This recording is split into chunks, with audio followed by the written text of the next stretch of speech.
வணக்கம். பிரபஞ்சனின் அப்பாவின் வேஷ்டியுடைய தொடர்ச்சி. இரண்டாவது தலைப்பு. ஹரி என்கிற நண்பன். ஹரியை நான் முதலில் பார்த்தது குளத்தங்கரையில்தான். என் லீவு நாட்களில் நானும் விஜயராகவனும் கண்டக்டர் சத்திரத்து குளத்தில் மீன் பிடிக்க போவோம். காலி ஹார்லிக்ஸ் பாட்டில்கள், கெட்டுப்போன பல்புகள் சகிதம் குளத்தில் இறங்கும்போது அங்கே ஒரு பையன் படியில் உட்கார்ந்திருப்பதை பார்த்தேன். முதலில் அவன் முதுகு தெரிந்தது. சின்ன மீன் முள்களைப் போல அவன் முதுகில் முடி இருந்தது. குளத்தில் இறங்கி அவன் முகத்தை பார்த்தேன். தலைமுடியும் செம்பட்டை, அரை ட்ரவுசர் மட்டும் போட்டிருந்தான். தின்று கொண்டிருந்தான் என தெரிந்தது. கால் மாட்டில் கிழங்கு தோள்கள், அணை தெரிந்து சுருட்டு துண்டுகளைப் போல. சின்ன குளம்தான், எப்போதும் பச்சை பாசியால் மூடப்பட்டிருக்கும். ஒரு பக்கம் மட்டும் கல்படிகள், சுமார் 10-12 கல்படிகள். வெகு தூரத்துக்கு தென்னை மரங்கள், தென்னை மரத்துக்கு அப்பால் கள்ளுக்கடை. முட்டி அளவு நீரில் நானும் கரையில் விஜயராகவனும் நின்று கொண்டு மீனுக்கு தயாராய் இருந்தோம்.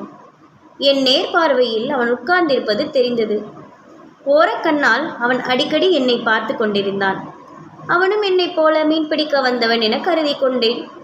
எங்கள் கையில் அகப்படுவதெல்லாம் வெறும் குஞ்சுகள்தான்.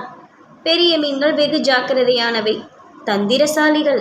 தூண்டில்களில் அல்லது வலைகளில் மட்டும்தான் அவை சிக்குகின்றன. கரைப்பக்கம் ஒதுங்கும் சின்ன மீன்களை கையாலேயே சேந்தி பிடிப்போம், அல்லது கும்பல் கும்பலாக படைப்படையாக கரைப்பக்கம் வரும் மீன் குஞ்சு கூட்டங்களை காலால் இடறி வேகத்தில் கரை மண்ணில் வந்து வீழ்ந்து துடிக்கிற மீன்களை பிடித்து 3/4 அளவு நீருள்ள பாட்டில்களில் போட்டுக்கொள்வோம். வளர்க்கத்தான். ஆனால் என்ன காரணத்தாலோ 2-3 நாட்களுக்கு மேல் அவை பாட்டில்களில் உயிர் தரிப்பதே இல்லை. அடுத்த 1-2 வாரங்களில் அவன் எனக்கு சிநேகிதமாகி விட்டான். சில முகங்களை பார்த்து பேச முடிகிறது. ஹரியோடு பேச பழக்கம் வைத்துக்கொள்ள தோன்றியது. அவனுக்கு அப்படித்தான் இருந்திருக்க வேண்டும். தான் ஒரு அனாதை என்று என்னிடம் ஹரி சொன்னான். அந்த வார்த்தையின் முழு பொருள் தெரியாமலேயே அப்போது ஓஹோ என்று தலையை ஆட்டி வைத்தேன். இதை எழுதும்போது இப்போது தோன்றுகிறது, இத்தனை கோடி மனிதர்கள் வாழ்கிற இந்த உலகத்தில் யார்தான் அனாதையாக இருக்க முடியும்? எல்லாரும் இல்லாமல் ஆகி தன்னந்தனியனாக வாழ நேர்கிற அந்த கடைசி மனிதன்தானே அனாதையாக இருக்க முடியும். நான் 7ஆம் வகுப்பு படித்து கொண்டிருந்தேன். ஹரி அந்தோணியார் கோயிலுக்கு எதிரிலிருந்து சிகை அலங்கார கடையில் வேலை பார்த்து கொண்டிருந்தான். முடி வெட்டவோ சவரம் பண்ணவோ அவன் கற்றுக்கொண்டிருக்கவில்லை. உரிமையாளருக்கு டீ வாங்கி வர, பீடி வாங்கி கொடுக்க, மயிர் கற்றைகளை கூட்டி பெருக்கி அதற்கிட இருந்த கிளாஸ்கோ டின்னில் போட என்ற மாதிரி வேலைகளுக்கு ஹரி பயன்பட்டான். எப்படியோ மாலைகளில் கடையிலிருந்து கத்தரித்து கொண்டு என்னை பார்க்க வருவான். நேராக வீட்டுக்கு வந்து என்னை கூப்பிட முடியாது. சவரக்கடையில் வேலை செய்யும் பையனோடு படிக்கிற பையனாகிய நான் சிநேகிதம் வைத்துக் கொள்வதை என் அப்பா விரும்பவில்லை. இன்னொரு வாட்டி அந்த பையனோடு சுத்துறதை நான் பார்த்தேன், உன்னை செருப்பால் அடிப்பேன் என்றார் ஒரு நாள். இதற்கு பிறகுதான் ஹரியோடு தினம் சுற்றுவது என்றாகிவிட்டது. ஒரு நாள் ஹரி சொன்னான், இந்த மீன் குஞ்சுகளை பிடிச்சு அநியாயமாக எதுக்குடா சாகடிக்கிறீங்க? பாவம் இல்லையா? நான் அதற்கு பிறகு மீன் பிடிப்பதை நிறுத்திவிட்டேன். தெருவை ஒட்டியது என் அறை. தெருவோரம் நின்று நாக்கை வளைத்து மேல் அன்னத்தில் சேர்த்து டக் என்ற ஒலி எழுப்புவான். எங்களின் சங்கேத பாஷை அது. நான் சட்டையை மாட்டிக்கொண்டு வெளியே வந்து விடுவேன். வெறும் உடம்போடு கால் சட்டை மட்டும் போட்டுக்கொண்டு வருகிற ஹரியோடு நல்ல சட்டை போட்டுக்கொண்டு வரும் எனக்கு ரொம்ப கூச்சமாகவும் வருத்தமாகவும் இருக்கும். பஸ் ஸ்டாண்டு வழியாக நடப்போம். குறுக்காக சிக்கிக்கொண்டு பஸ்கள் சிரமப்பட்டு வழி கண்டுபிடிக்க அவஸ்தைப்படுவதை வேடிக்கை பார்த்து கொண்டு நிற்போம். அப்புறம் ரத்னா டாக்கீஸில் மெயின் படம் தொடங்கும் வரை இசைத்தட்டு போடுவார்கள். அதை கேட்டுக்கொண்டு நிற்போம். இந்த ஹரிதான் சர்வ வல்லமை படைத்த இந்திய பேரரசின் பெரிய பல் சக்கரங்களில் ஒன்றாகிய தபால் இலாக்காவை புறங்கண்டவன். ஓதியஞ்சாலை மைதானத்தை சுற்றி அப்போதெல்லாம் பூவரச மரங்கள் வளர்ந்திருக்கும். சுகுமாரன் டீ கடைக்கு நேர் எதிரே குட்டை பூவரசு மரம் ஒன்று இருந்தது. குட்டை மரத்தை ஒட்டி மஹமத் பாஷாவின் புகையிலை கடை, சிமெண்ட் படிக்கட்டு உள்ள கடை அது. ஹரி மத்தியான நேரங்களில் குட்டை மரத்தின் கீழ் சிமெண்ட் படியில்தான் உட்காருவான். ராத்திரிகளில் அந்த படியிலேயே படுத்து விடுவதும் உண்டு. ஒரு மதியம் காக்கி சட்டை அணிந்த 2 பேர் குட்டை மரத்தண்டை வந்தார்களாம். ஹரி என்னிடம் சொன்னான். அன்றைய சாயங்காலம் மரத்தின் கீழ் இவன் இருப்பதை பார்த்து ஒருவன் நகருடா என்றானாம். அவன் கையில் சிவப்பு பெயிண்ட் அடித்த சின்ன தபால் பெட்டி இருந்தது. மற்றவன் ஒரு ஜான் நீல டன் ஆணியை எடுத்து மரத்தில் அடித்தான். பச்சை மரத்தில் சிவுக்கென்று இறங்கிற்று ஆணி. மரத்திலிருந்து நீர் சுரந்து பட்டையில் இறங்கியது. ஆணியில் பெட்டியை மாட்டி தொங்கவிட்டு போய்விட்டார்கள். பாவி, பச்சை மரத்தில் ஆணி அடிக்கிறான் பாரு என்றான் ஹரி. நானும் அந்த சிவப்பு தபால் பெட்டியை பார்த்தேன். ஒரு குழந்தையை தூக்கி இடுப்பில் வைத்து கொண்டிருக்கிற அம்மா மாதிரி இருந்தது மரம். என் மண்டையில் ஆணி அடிக்கிற மாதிரி இருந்துச்சுடா என்றான் ஹரி. 3ஆம் நாள் ராத்திரி ஹரி ஒரு காரியம் செய்தான். அடுத்த பல ராத்திரிகள் தூங்காமல் விழித்திருக்க வேண்டியிருந்தது.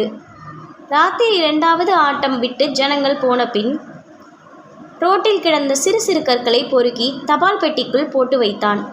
அதன் விளைவை பார்க்கவும் ஆசை இருந்தது அவனுக்கு. தபால் எடுக்கிற நேரம் சுகுமாரன் டீ கடையில் இருந்தவாறு கவனித்தோம். ஒரு இளைஞன் தபால் எடுக்க வந்தான். பெட்டியை திறந்தான். பொலபொலவென்று கற்கள் உதிர்ந்தன. திடுக்கிட்டு போயிருக்க வேண்டும் அவன். 2 புறமும் திரும்பி போகிற வருகிறவர்களை குறிப்பாக பார்த்தான். அவனால் ஒன்றும் கண்டுகொள்ள முடியவில்லை. 2 அடி முன்னால் வந்து ரோட்டை பார்த்து நின்று கொண்டு அங்கிருக்கிற கடைகளை பார்த்து முறைத்தான். பிறகு தபாலை எடுத்துக்கொண்டு போய்விட்டான். ஹரிக்கு நான் ஒரு யோசனை சொன்னேன். ஒரு தண்ணீர் பாம்பை பிடித்து தபால் பெட்டிக்குள் போடலாம் என்றேன். 1 அடி உயரம் துள்ளி குதித்து ஹரி உடனே என் யோசனையை ஒப்புக்கொண்டான். அடுத்த நாள் மாலையே பாம்பு பிடிக்க போனோம். யோசனையை சொன்னேனே தவிர பாம்பென்றால் எனக்கு எப்பவுமே அருவருப்பு. ஹரி ரொம்ப தைரியசாலி. குளத்தில் நிறைய பாம்புகள் இருந்தன. மீன் பிடிக்க போகும்போது பார்த்திருக்கிறோம். தண்ணீர் பாம்புகள் ரொம்ப பயந்த சுபாவம் உள்ளவை. ஆளரவம் கேட்டவுடனேயே காணாமல் போய்விடும். ஆழத்துக்கு போய்விடும். அப்புறம் காற்றுக்கும் வெளிச்சத்துக்கும் மேலே வரும். நாங்கள் படித்தறைக்கு எதிர்ப்புறம் போனோம். ஜன நடமாட்டம் இல்லாத பகுதி. ஆதலால் அவை சுதந்திரமாக அந்த பக்கம் வரும். காத்திருந்து 1 அடி நீலப்பாம்பின் வாலை பிடித்து தரையில் போட்டான் ஹரி. கொண்டு வந்திருந்த காலி பெருங்காய டப்பியில் பாம்பை அடைத்து கொண்டோம். இரவே அதை தபால் பெட்டிக்குள்ளும் சேர்த்து விட்டான் ஹரி. மறுநாள் சாயங்காலம் நானும் டீ கடைக்கு வந்தேன். எங்களுக்கு தரையில் கால் பாயவில்லை. மனசு துடித்தது. ஹரி டீ கடைக்கு உள்ளே உட்கார்ந்து கொண்டான். நான் வெளியே தூங்குமூஞ்சி மரத்தை ஒட்டி மறைந்தும் மறையாமலும் நின்று கொண்டேன். ஒரு வயதான பெரியவர் ஒருவர் ஒரு சைக்கிளில் வந்து சேர்ந்தார். அவரை விட வயசான சைக்கிளிலிருந்து காலை தரையில் ஊன்றி சிரமப்பட்டு இறங்கினார். பிரித்து வைத்து கொண்டு சாவியை தேடி துளாவி பெட்டியை திறந்தார். அவ்வளவுதான். 4:08 தெருவில் நடுப்பகுதிக்கு வந்துவிட்டார். ஆதரவுக்கு யாரேனும் மனிதர்களை தேடினார். பக்கத்து ஓரமாக வண்டியை நிறுத்திவிட்டு பீடி பிடித்து கொண்டிருந்த வண்டிக்காரன் மேல் அவர் பார்வை விழுந்தது. அவனை அவசரமாக கையை காட்டி அழைத்தார். அவனும் எழுந்து போவது தெரிந்தது. அவனிடம் கெஞ்சி கும்பிடாத குறையாக என்னமோ சொல்வது தெரிந்தது. அவன் 2 விரல்களால் பாம்பு குட்டியை எடுத்து வீசி எறிந்தது தெரிந்தது. மீண்டும் போகிற வருகிறவர் முகங்களையெல்லாம் கூர்ந்து பார்த்தார் பெரியவர். பிறகு தள்ளி நின்று கொண்டு நுனி விரல்களால் தபால்களை எடுத்து போட்டுக்கொண்டு சைக்கிளை தள்ளிக்கொண்டு ரோட்டுக்கு வந்தார். நடுத்தெருவில் ஒரு பாம்பு குட்டி வந்து விழுந்ததும் சுற்றி கூட்டம் சேர்ந்து கொண்டது. கூட்டம் சேர்ந்ததால் நானும் எவ்வளவு சாத்தியப்படுமோ அவ்வளவு அப்பாவித்தனமாக முகத்தை வைத்து கொண்டு கூட்டத்தோடு நின்று கொண்டேன். கூட்டத்தை பார்த்து கொண்டு பெரியவர் சொன்னார், எந்த பேமானி பையனோ தபால் பெட்டியில் பாம்பை பிடிச்சி போட்டிருக்கான். இந்த அநியாயத்தை கேட்க ஆள் இல்லை பாருங்க. என் கையில் மட்டும் ஆள் கிடச்சா கொன்னே போட்டுருவேன். தண்ணி பாம்புக்கு போய் பெருசாக பயப்படுறீங்க என்றார் கூட்டத்தில் இருந்த ஒருவர். யோ, பாம்பை பார்த்ததும் பயந்தானியா வரும். தண்ணி பாம்பா நல்ல பாம்பா நான் பார்த்துக்கிட்டு இருக்க முடியும்? அதுக்குள் ஒரு போலீஸ்காரன் வந்து சேர்ந்தான். என்ன இங்கே கலாட்டா என்றான். ஆமாம், 4 பேர் ஒன்றா சேர்ந்தா கலாட்டா தான் பண்ணணுமா? கவர்மெண்ட்டு தபால் பெட்டிகளில் ஒரு பாம்பை பிடிச்சி போட்டிருக்கான். அதை கேட்க நாதி இல்லை. நீங்கள்லாம் எதுக்கு இருக்கீங்கன்னே தெரியல. நேருக்கு நேராக இப்படி கேட்டவுடன் இந்த போலீஸ்காரனுக்கு கோபம் வந்திருக்கக்கூடும். நீ என்னையா சொல்கிற? ஒவ்வொரு தபால் பெட்டிக்கும் பக்கத்தில் நின்றுக்கிட்டு எவன் பாம்பை போடுறான், எவன் தேலை போடுறான், எவன் தபாலை போடுறான்னு பார்க்குறது தான் போலீஸ் வேலையா என்றான்.